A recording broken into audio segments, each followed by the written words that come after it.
In this question, we are going to look at a synoptic style question that involves work, energy, and power, but it also involves some mechanics and also involves some electricity. So this is a really, really good question because it involves lots of different areas of physics. So pause the video now and try all parts of this question. Right, let's make a start. So part A, it says calculate the average power output of Donald Trump's golf cart. So what information do we have? We've been given the mass, we've been given the maximum distance it can travel, we've been given the mass of the user, so obviously the total mass is the mass of both these added together. Simple but easy to forget. Maximum speed, EMF, and a charge, a maximum charge as it charges fully. Calculate the average power output of the golf cart. So there's, a couple of different ways you could approach this. So the way I'm going to approach this is to say that power is obviously energy divided by time. So I need to work out the total energy that is transferred. So when I first looked at this question, I thought, well, I'm probably going to use the mechanics. But then I thought, well, actually, it's not necessarily easy to do it this way. So I'm going to do it using the electricity information. So I know that potential difference is work done per charge or energy transferred per charge. So therefore the work done or the energy transferred in the battery is VQ, which is 12 volts times by 8.2 times 10 to the 4 coulombs.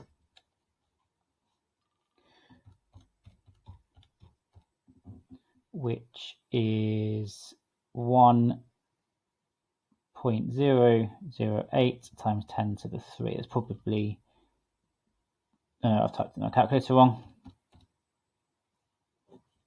9.84 times 10 to the 5 joules.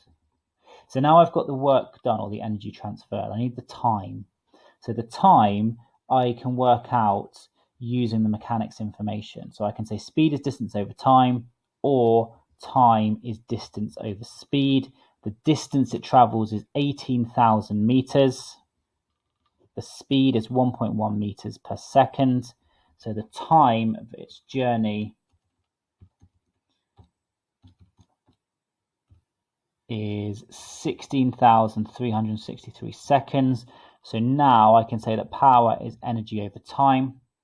So 9.84 times 10 to the 5 divided by my answer gives us 60 watts. And 60 watts is a fairly reasonable answer here.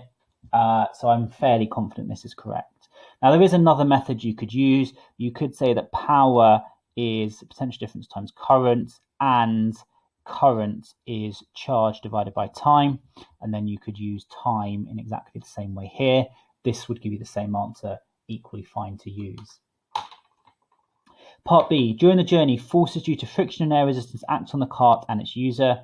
Assume all the energy available in the battery is used to move the cart and its user during the journey. Calculate the total mean resistive force that acts on the wheelchair and its user. So let's just draw a quick diagram.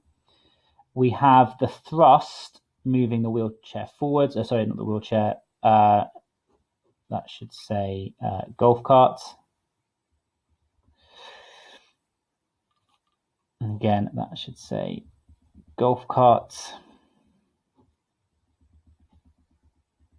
So I changed all of this.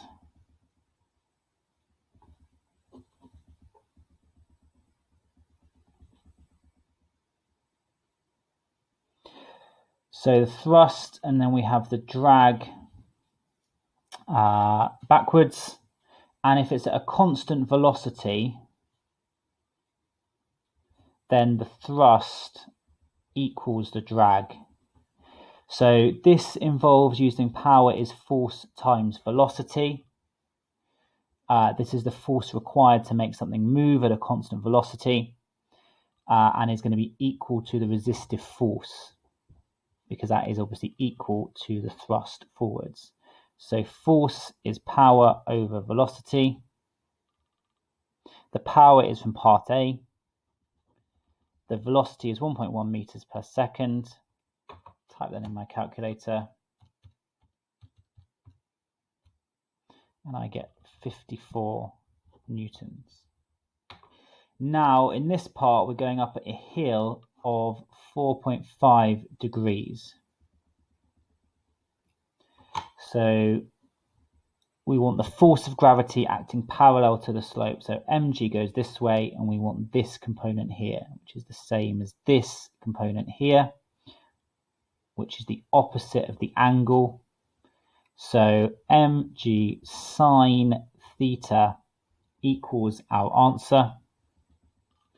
What is our mass? Well, it's the total mass, which is 120 plus 95. Like I said, easy to forget this, times by gravity, times by the sine of the angle.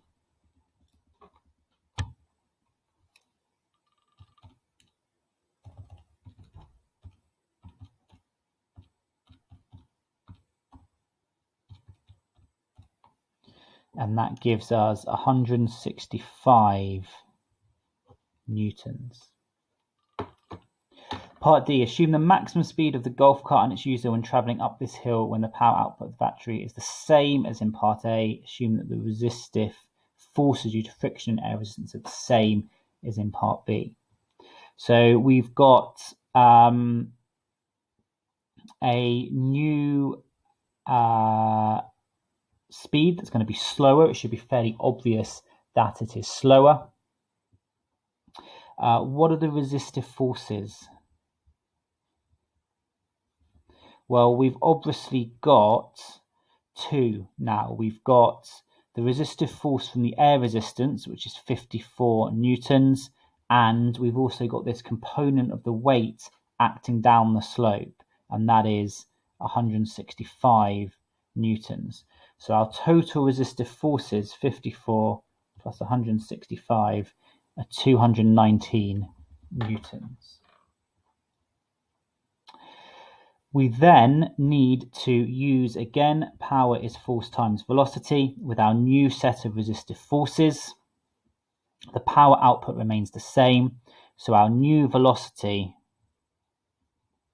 is our power, which is 60 watts, divided by our resistive forces, 219 newtons, and that gives us our new velocity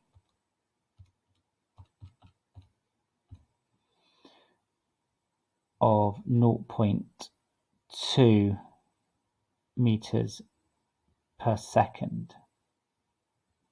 So considerably slower, assuming I've done this correct.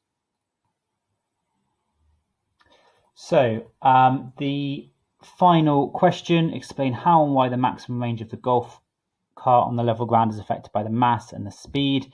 So an increased mass, what is this going to do? This is going to increase the friction between the wheels and their axis, which may or may not be obvious, or you could say because F equals ma and we've got an increased mass and the same force, the acceleration will be less, so the range decreases.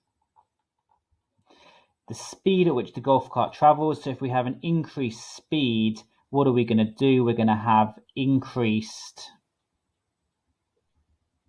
air resistance.